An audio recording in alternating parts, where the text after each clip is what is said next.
Hello guys, hope you are fine. आज का जो स्मॉल वीडियो है, this is about explaining tax and its types. So start with our basic topic which is taxes and its types. Okay, हम tax एक ऐसा word है जो कि हम बार बार बहुत ज़्यादा सुनते हैं, मगर अक्सर हमसे अगर पूछा जाए कि टैक्स होता क्या है या इसको कैसे डिफाइन करते हैं तो हमें मोस्ट ऑफ द टाइम इसके मीनिंग का पता नहीं होता। तो अगर मैं डिफाइन करने की कोशिश करूं टैक्स को, तो टैक्स को मैं किस तरीके से डिफाइन करूंगा इसको हम समझते हैं।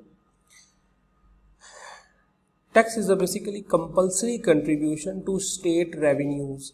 स्टेट रेवेन्यू का मतलब है कि जो रियासत को जो पैसे मिलते हैं, तो ये रियासत को मिलने वाले वो पैसे हैं which is a compulsory contribution, कि लोगों को देने ही देने, इससे बच नहीं सकते।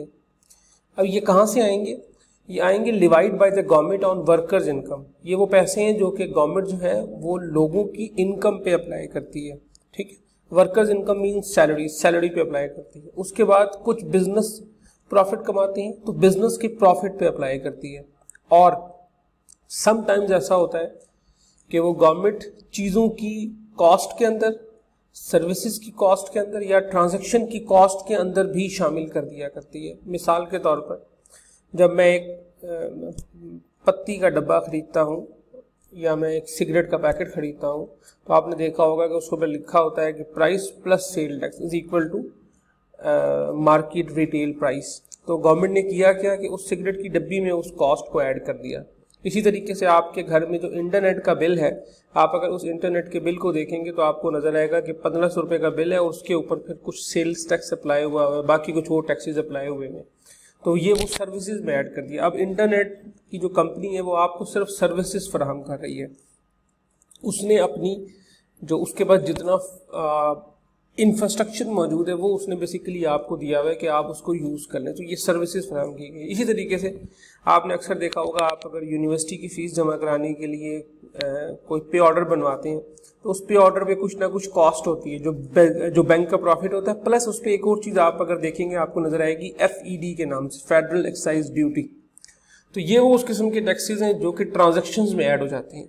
आप अगर बाहर पैसे भेजते हैं आपको कुछ टैक्स साथ जमा कराना पड़ता है। ठीक है, आप कोई मकान खरीदते हैं आपको कुछ टैक्स जमा कराना पड़ता है, तो मकान खरीदने की जो ट्रांजैक्शन है उसमें भी टैक्स शामिल हो जाता है। इसका मतलब है कि 3 किस्म की ट्रांजैक्शन 3 किस्म की चीज़ें हो गई कि वर्कर्स इनकम पे, बिजनेस इनकम पे, और कुछ चीज़ों की कॉस्ट में, सर्विसेज में, गुड्स में और ट्रांजैक्शंस के अंदर अमाउंट को ऐड कर लेते हैं।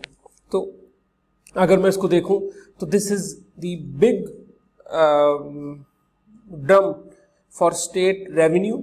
और उस स्टेट रेवेन्यू में कौन कौन सी चीज़ें जा रही हैं? सबसे पहले उसके अंदर वर्कर्स इनकम जा रही है, वर्कर्स इनकम पे जो टैक्स है वो जा रहा है। उसके बाद बिजनेस प्रॉफिट्स पे जो टैक्स है वो जा रहा है, और उसके बाद कॉस्ट ऑफ गुड्स के अंदर, सर्विसेज के अंदर और ट्रांजेक्शन्स के अंदर कुछ ना कुछ अमाउंट ऐड हो रही है, वो जा रही है। ठीक है, इसका मतलब है मैंने ब्रॉडर सेंस में ये 3 किस्म के टैक्सेस देख लिए।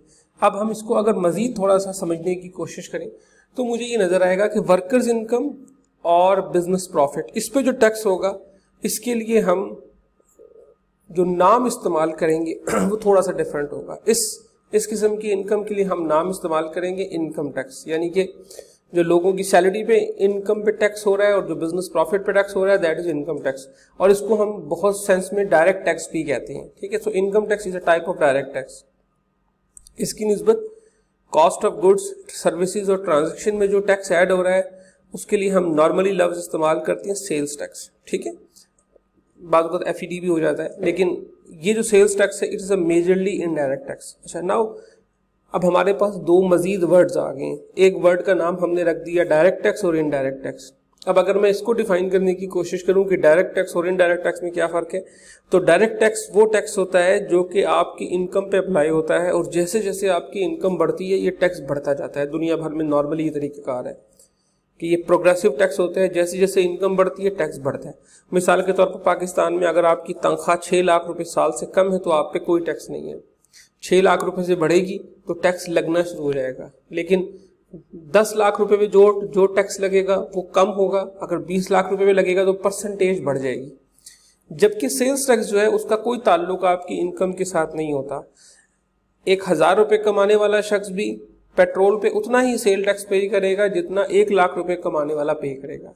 इसका मतलब है इस टैक्स का आपके लेवल ऑफ इनकम से कोई ताल्लुक नहीं है। That is why we call it indirect tax. तो ये 2 टाइप्स हैं मेजरली। अब ये टैक्स पाकिस्तान में जब गवर्नमेंट्स कलेक्ट करती है तो इसको किस तरीके से डिस्ट्रीब्यूट किया जाता है, इसको भी हम जरा थोड़ा सा समझ लेते हैं। हमारे पास जिस तरीके से मैंने आपको एक्सप्लेन किया कि मेजरली 2-3 किस्म की टैक्सेस हैं। पहले मैंने कह दिया इनकम टैक्स, जिसमें से वर्कर्स इनकम और बिजनेस इनकम पे टैक्स आ गया है। उसके बाद sales tax on good and sales tax in services. अब यहाँ पे थोड़ा सा आपको समझना पड़ेगा कि पाकिस्तान के सेटअप के अंदर जो फेडरल है, जिसको आप इस्लामाबाद कहते हैं, फेडरल का जो खजाना है उसके लिए हम लफ्ज इस्तेमाल करते हैं फेडरल कंसोलिडेटेड फंड।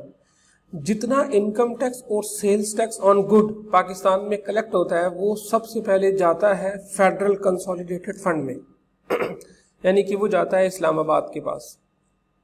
इसके मुकाबले में जो सर्विसेज पे सेल टैक्स है वो प्रोविंशियल कंसोलिडेटेड फंड यानी कि सूबाई खजाने में जाता है। इसका मतलब ये है कि अगर आप रावलपिंडी या लाहौर में मौजूद हैं और आप जो इंटरनेट पे जो टैक्स पे कर रहे हैं वो इस्लामाबाद नहीं जा रहा बल्कि वो लाहौर में सूबाई खजाने में जा रहा है और सूबाई हुकूमत फैसला कर रही है कि इसका क्या करना है।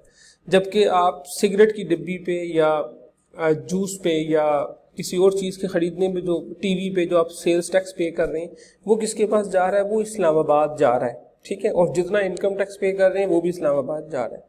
फिर लेटर ऑन इस्लामाबाद ये सारा टैक्स कलेक्ट करके उसके बाद there is an arrangement which is called national finance commission. National finance commission के तहत तकरीबन इस फेडरल कंसोलिडेटेड फंड का 61 से ज़्यादा हिस्सा जो है वो दोबारा फिर सूबों के पास ट्रांसफ़र हो जाता है और बाकी जो रिमेनिंग हिस्सा है वो फिर फेडरल के पास रहता है, जिसमें से फेडरल कर्जे और जो बाकी एक्सपेंडिचर है फेडरल का, पेंशन का और जो बाकी खर्चे हैं वो फेडरल पूरे करता है। तो इस तरीके से हमारा एक सिस्टम बना हुआ है इनकम टैक्स का, सेल्स टैक्स का और सर्विसेज का। इसमें आप अगर गौर करें तो मैंने एक चीज़ छोड़ दी है which is sales tax on transaction का भी जो सेल टैक्स है वो ज़्यादातर फेडरल कंसोलिडेटेड फंड में ही जाता है FED के नाम से। ठीक है, इसलिए मैंने उसको यहाँ पे डिस्कस नहीं किया अभी बहुत ज़्यादा। तो इस तरीके से हम सेल्स टैक्स की डिस्ट्रीब्यूशन करते हैं सारी की सारी। Thank you.